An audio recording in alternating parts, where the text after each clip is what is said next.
Hello friends, welcome to Shaz kitchen. So நேற்று நான் போட்ட ஷார்ட்ஸோட கண்டினியூஷன் வீடியோ தான் இது. ஸோ ஸ்கூலுக்கெல்லாம் பிள்ளைங்களை அனுப்பிச்சதுக்கப்புறமா அரிசி ஊற வச்சுட்டேன் நைட்டே. அதை ஆட்டிடலாம் அப்படின்னு சொல்லிட்டு நான் ஃப்ரிட்ஜில் வச்சுருவேன்.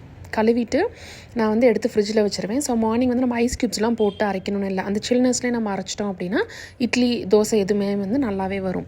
ஸோ அதுதான் கையோடு அரைச்சிடலாம் அப்படின்னு சொல்லிட்டு அதையும் போட்டுட்டு பாத்திரத்தை விளக்கிடலாம் அப்படின்ட்டு அதை தான் பண்ணிகிட்டு இருந்தேன். ஸோ பிள்ளைங்க போனதுக்கப்புறமா தான் ஆக்சுவலாக வேலையே ஸ்டார்ட் ஆகும். அது வரையும் கூட ரொம்ப வேலை இருக்க மாதிரி இருக்காது. அதுக்கப்புறம் தான் நம்மளோட ரொட்டீனே ஸ்டார்ட் ஆகிற மாதிரி, அந்த டேவே ஸ்டார்ட் ஆகிற மாதிரி இருக்கும்.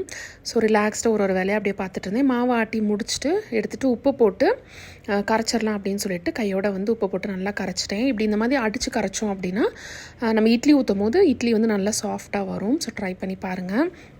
ஸோ அதெல்லாம் எடுத்து எப்போயுமே என்ன பண்ணுவேன்னா நல்லா க்ளீன் பண்ணி ஒரு மூடி போட்டு ஒரு டேபிளில் எடுத்து வச்சுருவேன். எனக்கு எப்படினாலும் நாளைக்கு காலையில் தான் புளிக்கும். ஏன்னா கிளைமேட் இங்கே கொஞ்சம் சில்லாக இருக்கனால உடனே ஒரு ஈவினிங் போலலாம் புளிக்காது, மறுநாள் தான் புளிக்கும்.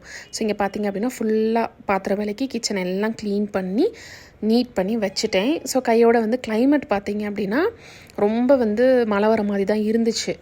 ஸோ அந்த மாதிரி தான் கிளைமேட் இருக்குது, மழை வரும் அப்படின்னு தான் நினைக்கிறேன். ஸோ ஓகே அப்படின்னு சொல்லிட்டு கையோட துணியை காய போட்டுடலான்ட்டு. எனக்கு துணி காய போடுறது பெரிய விஷயம் இல்லை. மழை வரும் அப்படிலாம் பயப்பட வேணாம். ஏன்னா கிச்சனுக்கு பேக் சைடில் நல்ல ஸ்பேஸ் இருக்கும். ஸோ நான் போட்டு விட்டேன் அப்படின்னா நல்லா காஞ்சதுக்கப்புறமா 2 டேஸ்க்கு அப்புறமே கூட எடுத்துக்கலாம். ஸோ மழை வந்தாலுமே நனையிறதுக்கு அங்கே வாய்ப்பில்லை. அதனால் பிரச்சனை கிடையாது. அது மட்டும் இல்லாமல் எனக்கு என்னன்னு தெரில, துணி காய வைக்கும் போது எனக்கு ரொம்ப ரிலாக்ஸ்டாக இருக்கும். அந்த ஒரு டைம் எனக்கு ரொம்ப பிடிக்கும்.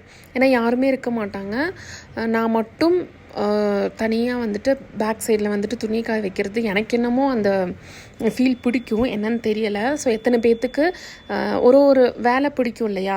இப்போ நம்ம துணி மடித்து வைக்கிறது ஆகட்டும், இல்லை உட்காந்து டீயை ரிலாக்ஸாக குடிக்கிறதாகட்டும், அது மாதிரி ஒரு சில டைம் பிடிக்கும் இல்லையா? அந்த மாதிரி எந்த மாதிரி உங்களுக்கு ஃபீல் நல்லாயிருக்கும் பிடிக்கும் அப்படின்னு சொல்லிட்டு எனக்கு கமெண்ட்டில் சொல்லுங்கள்.